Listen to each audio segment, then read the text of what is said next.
دوستو، حضرت عبداللہ ابن عمر رضی اللہ تعالی عنہما فرماتے ہیں کہ مکہ مکرمہ سے مدینہ منورہ جاتے ہوئے راستے میں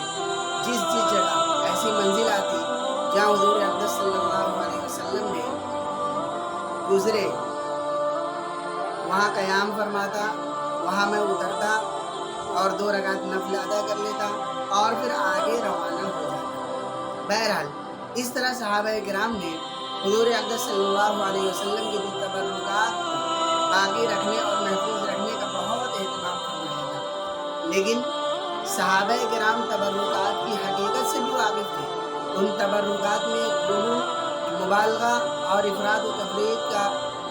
ان سے کوئی امکان نہیں تھا۔ ایسا نہیں تھا کہ انہیں تبرکات کو وہ سب کچھ سمجھ بیٹھے اور انہی کو مشکل کشا یا حاجت روا سمجھ بیٹھے، یا تبرکات کو شرک کا ذریعہ بنا لیتے، یا ان تبرکات کی پرستی شروع کر دیتے۔ اب میں آپ کو بتاتا ہوں کہ عرب میں بت پرستی کی ابتدا کیسے ہوئی۔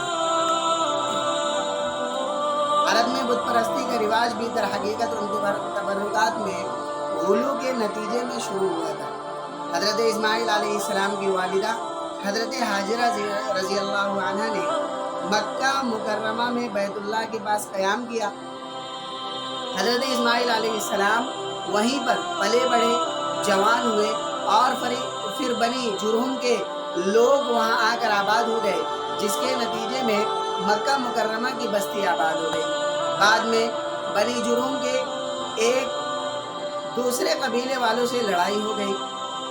لڑائی کے نتیجے میں دوسرے قبیلے والوں نے بنو جرہم کو مکہ مکرمہ سے نکال باہر کر دیا۔ چنانچہ بنو جرہم کے لوگ وہاں سے ہجرت کرنے پر مجبور ہو گئے۔ جب ہجرت کر کے جانے لگے تو یادگار کے طور پر کسی نے وہاں سے مٹی اٹھا لی، کسی نے پتھر اٹھا لی، کسی نے بیت اللہ کے پاس آ کر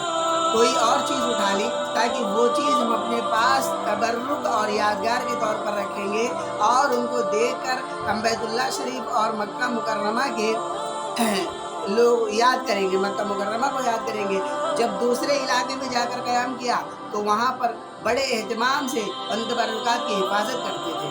لیکن رفتہ رفتہ جب پرانے لوگ رخصت ہو گئے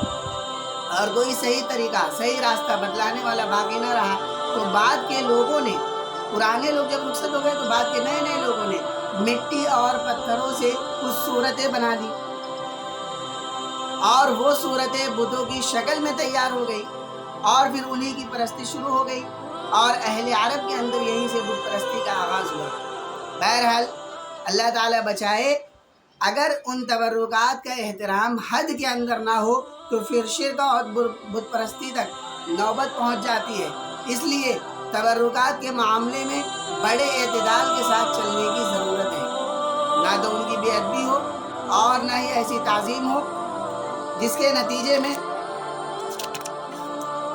انسان شرک میں مبتلا ہو جائے یا شرک کی سرحدوں کو چھونے لگے۔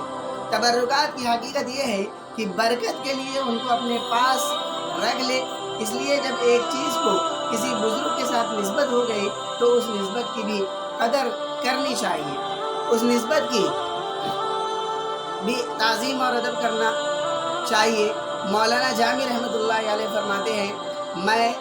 مدینہ منورہ کے ساتھ نسبت رکھنے والے کتے کا بھی احترام کرتا ہوں، اس لیے کہ کتے کو حضور صلی اللہ علیہ وسلم کے شہر کے ساتھ نسبت حاصل ہے۔ یہ سب عشق کی باتیں ہوتی ہے کہ محبوب کے ساتھ کسی چیز کو ذرا سی بھی نسبت ہو گئی تو ادب اور احترام کیا جائے، اور جب نسبت کی وجہ سے کوئی شخص تعظیم کرتا ہے تو اللہ تعالیٰ اس پر بھی اجر و ثواب عطا فرماتے ہیں کہ اس نے میرے محبوب کی نسبت کی بھی قدر کی، بشرطے کی حدود میں رہے، حد سے آگے نہ بڑھے۔ یہ بات بھی ہمیشہ سمجھنے اور یاد رکھنے کی ہے، اس لیے کہ بکثرت لوگ افراط و تفریط کی باتیں کرنے لگ جاتے ہیں اور اس کی وجہ سے پریشانی کا شکار ہوتے ہیں۔ اللہ تعالی ہمیں بھی اعتدال میں رہنے کی توفیق عطا فرمائے۔